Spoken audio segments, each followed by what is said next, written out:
এটা হচ্ছে তার ফাইনাল লুক। দেখো কত সুন্দর, এবং এই ফুলগুলো কিন্তু সহজে মানে শুকিয়ে যায় না। প্রায় ১ থেকে ২ মাস কিন্তু এই ফুলগুলো থাকবে। এবং দেখো কত, কত ফুল ফুটেছে, এখনো কুঁড়ি আছে, সমস্তটা এখনো ফোটেনি। যদি তোমাদের মনে হয় যে না এত সুন্দর রং বেরঙের, এগুলো যদি রং বেরঙের পাওয়া যায় তাহলে কিন্তু এই গাছটাকে তোমরা রাখতেই পারো। ইতিমধ্যে কিন্তু আমার গাছে ফুল ভরে গেছে এবং বেশ কিছু কুঁড়িও এখনো আছে। এখানে দেখো, এই যে এখানে সবে এখনো আসছে। তো তোমরা কিন্তু এই গাছটাকে তোমাদের বাগানে রাখতেই পারো। বসন্তকালে কিন্তু খুবই সুন্দর দেখা যায়, মনে হচ্ছে যেন মাথার ওপর আগুন লেগে গেছে।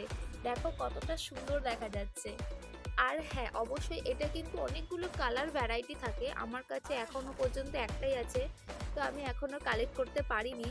আর যদি তোমাদের কাছে থেকে থাকে অবশ্যই আমাকে কমেন্ট করো, কাছে হলে আমি অবশ্যই একটা নিতে চাইবো। আর আমার এই কালাঞ্চুগুলো কেমন লাগছে সেগুলোও কিন্তু অবশ্যই জানিও।